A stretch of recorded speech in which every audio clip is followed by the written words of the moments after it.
ঘড়িবাবু কিন্তু টান নিয়েছে 10টার দিকে, আর এখন আমার কর্মজীবন শুরু হচ্ছে। হ্যাঁ, ঠিকই শুনেছ, প্রতিদিন কর্মজীবন শুরু হয় আমার 6টায়, আর আজকে কর্মজীবন শুরু হলো 9:30 পরে। সুপ্রভাত, সবাই কেমন আছো? আশা করছি সবাই ভালো আছো, আর তোমাদের ভালোবাসায় আমরাও ভালো আছি।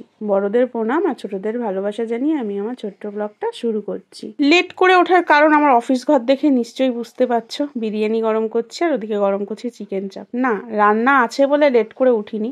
লেট করে ওঠার আর একটা কারণ, কালকে রাত্রিবেলা ঘুমিয়েছি কিনা সন্দেহ।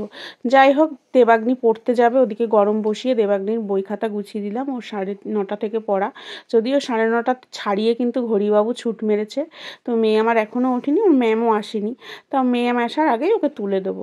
চলো, এদিকের কাজ তো মিটলো, এবার ভাতটা গুছিয়ে দিই। তোমাদের দাদা তো খেয়েও যাবে, নিয়েও যাবে, আর ও কিন্তু স্নান করতে চলে গেছে। আর এদিকে দেখো আমার ঘরের মশারি ঝাড়লণ্ঠল ঝুলছে। এ যে আমার কখন উঠবে, বাসি বিছানা দেখলে না আমার গায়ের মধ্যে কেমন যেন হয়। কর্তামশাই বেরোবেন আর ওই ঝাল লণ্ঠন দেখে যাবেন, কিরকম লাগে না বলো তো? বাসি বিছানা সত্যিই দেখা যায়। আরে আমরা হচ্ছে সমাজবদ্ধ জীব, যাকে বলে গো বেচারা সংসারী মানুষ। কিছু তো নিয়মকানুন আমাদেরও মেনে চলতে হবে না কি? এমনিতেই আমরা হচ্ছে নিম্নবিত্ত। ওই ঠাকুরকে রোজ রোজ ফল মিষ্টি দিয়ে পুজো দিতে পারি না, নকুলদানায় আমাদের চলে। ওই মাঝে সাঝে একটু ভালো মন্দ দিই, আমরাও নিজেরা মাঝে মাঝে ভালো মন্দ খাই, আর ঠাকুরকেও ভালো মন্দ। তাহলে কি আমাদের কথা শোনে বলো? তারপরে যদি আমরা অবিচার করি, নিয়ম যদি না মানি, ঠাকুর তো আরও শুনবে না। তো টিফিন গুছিয়ে দিলাম। আর এই যে ওকে খেতে দিচ্ছি, এগুলো কি জানো তো? কালকে আমি কিন্তু রান্না করেছিলাম বাড়িতে, কিন্তু এই যে দুপুরেও খেয়েছি বারোয়ারি তলায়, রাতে তো খেয়েছি, এর জন্য খাবার সব বেঁচে গেছে, ওগুলোই গরম করে দিলাম। জীবনে এই ফার্স্ট বোধ হয় তোমার দাদাকে আমি বাসি খাবার দিয়ে পাঠাচ্ছি। কারণ ওই একটাই, আমরা নিম্নবিত্ত, পয়সা আমাদের নষ্ট করলে চলবে না। রক্ত একেবারে যখন ঘাম হয়ে বেরোয় তারপরে আমরা টাকাটা পাই, ওর জন্য নষ্ট করলাম না, জানো তো, দিয়ে দিলাম। তোমার দাদাই বললো হ্যাঁ ওই দিয়ে দাও, ওতেই হয়ে যাবে। তো চলো বিরিয়ানিটা গরম করে ওকে দিয়ে দিই, ও খেয়ে নিই। কারণ আমার ঝাল লণ্ঠন এখনও ঝুলছে, আমার দেখে সত্যিই গায়ের মধ্যে জ্বালা দিচ্ছে। ও একেবারে রেডি হয়ে গেছে। তো যাই হোক, ও বেরিয়ে চলে গেল, তারপরে ঘরটা মুছে নিলাম। আর ওদিকে আমার বিছানাও কিন্তু গোছানো হয়ে গেছে। আর এখন না একটা জিনিস লক্ষ্য করছি, বেলা কিন্তু একটু বড় হয়েছে, সূর্যি মামা কিন্তু একটু বেশি টাইমই ডিউটিটা দিচ্ছে, তাই না? বাপরে বাপ, সূর্যি মামার লজ্জা ভেঙেছে, একেবারে ফুল ফোর্স নিয়ে সূর্যি মামা চলে এসেছে। আর প্রিয়দর্শিনী পুরো রেডি স্নান করার জন্য। আর প্রিয়দর্শিনী কিন্তু আমার স্নান করতে বড্ড ভালোবাসে, খুব ভালোবাসে, কিন্তু আমাদের অবস্থা সত্যিই কাহিল। কী করে যে আমি নড়বো চড়বো আজকে সেটা ভেবে পাচ্ছি না।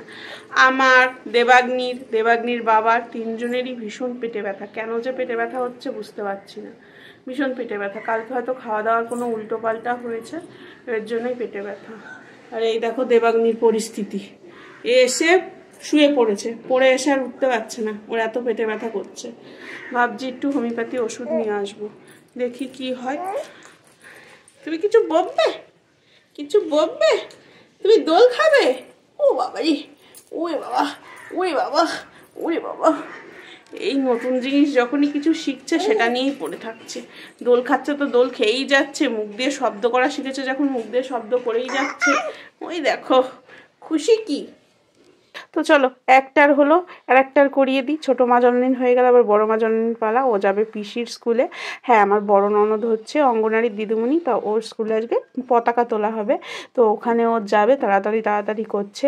শুধু একা যাবে না, বোনকে নিয়ে যেতে হবে। তাই বলে আবার ভেবো না প্রিয়দর্শিনীকে, আমার একটা দেওরের মেয়েকে নিয়ে যাবে, খুব বড় দায়িত্বে আছে। স্নান করে এলাম, আর স্নান করার পরে শরীরটা একটু ভালো লাগছে, দেবাগ্নিরও তাই, স্নান করার পরে একটু ভালো লাগছে। এখন খোঁজ নিতে হবে তোমাদের দাদার শরীরটা কেমন আছে।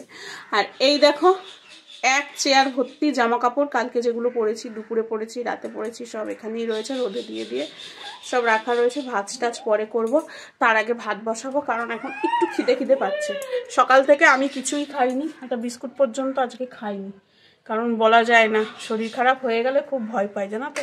বিশেষ করে পায়খানা বমির খুব ভয় পাই আমি, তাও আবার এই শীতকালে। একমাত্র মা ভালো আছে আমাদের সবার মধ্যে। বলো, তোমার পেটের ব্যথা করছে না তো? মায়ের ব্যথা করে, যত কালকে খাইনি।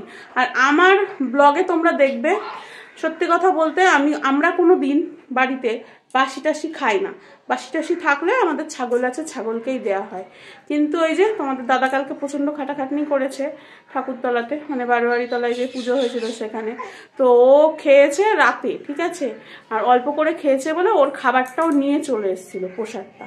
আর এই বিবাহবার্ষিকী যেই বাড়িতে আমরা গেছিলাম সেই বাড়িতে অনেক রাত হয়ে গেছিলো, আমি তো ঠাকুরতলায় খেয়েই এসেছিলাম বলে খাইনি, তোমাদের দাদারটা আর আমারটা নিয়ে এসেছিলাম, ঠিক আছে, সেইগুলোই রয়ে গেছিলো, তাই সকালবেলা গরম করা হলো,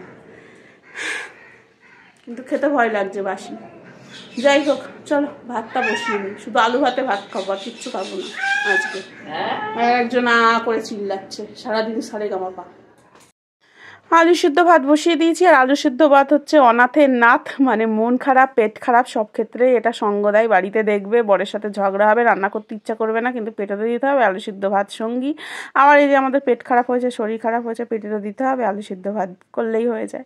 তো চলো মাকে খেতে দিয়ে দিই, আর কালকে একটু তরকারি ছিল মাকে দিয়ে দিলাম, আর খেতে বসবো কি চলে এলো ফ্লিপকার্ট থেকে মাল। আর আমাদের না এখন মাসে 3বার করে মাসের বাজার নেওয়া হয়, আর অনলাইনই নেওয়া হয়, একই কথা ঘষা মাজা করি। যারা আমার ব্লগ দেখো তারা ভালো মতোই জানো, আমার বর যেহেতু রাত জাগা পাখি, তার অফিস ছুটিই হয় হচ্ছে 8:30, তা সেই মহাজাতি সদন থেকে আসবে বাড়িতে কতটা সময় লাগে বলো তো, প্রায় 11:30 বেজে যায়। তখন কোন দোকান খোলা থাকবে, তাও আবার শীতের বাজারে। তাই 1.5-2 বছর ধরে এই অনলাইনের মালই নেওয়া হয়।